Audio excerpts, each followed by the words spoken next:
Well, I'm going to show you today how to reset the bead on a tractor tire. So every now and then I do something stupid on the tractor where I was trying to pull on this tree and I had the tire at an angle, so it caused it to pop off the bead. So you can see here, it's off the bead on both sides actually. Tire's not damaged or anything, it just broke loose because I was pulling at an angle. So the first thing is to get it off the ground, and so you can just use your front bucket attachment if you have it, or jack, and get that tire off the ground. Next thing you're going to do is put a strap around the center.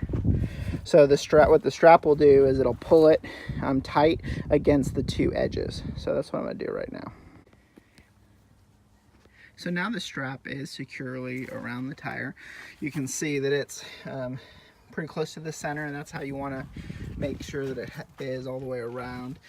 You can see how much closer it is now to the tire itself, but it's not perfect everywhere, so that's where the next step is going to come in. You're going to need something with a substantial amount of air.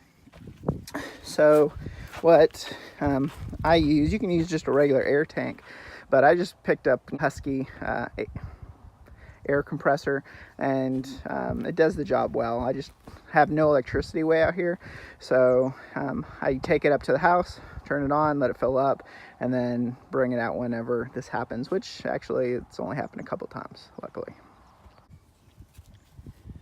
So you can try airing it up with your air right away to see if it works, but sometimes the bead may not be good enough, so that you'll have to take out the actual stem when you're airing it up. And don't worry, once the bead's set, you just put the stem back in and it'll take the air no problem.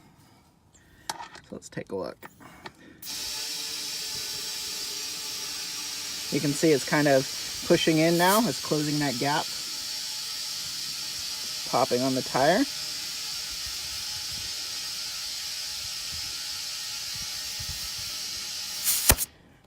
So if I look around now, I can see that the bead has set. I'm going to check the back.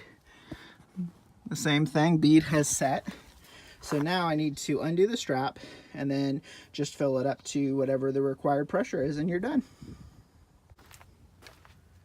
If it doesn't work for you that way, another option, like I said, is to remove the actual stem from inside, and you can just use one of those special removal tools, or you could even use a set of pliers. It just unscrews from the inside of the valve stem and it'll pop right out. The other option, if it's really bad, you still can't get it, I've done grease before, just some like really thick grease, like moly grease, put that and pack that in, and that will create enough of a seal where it won't allow the air to escape, so you're able to push it in and get that bead reset.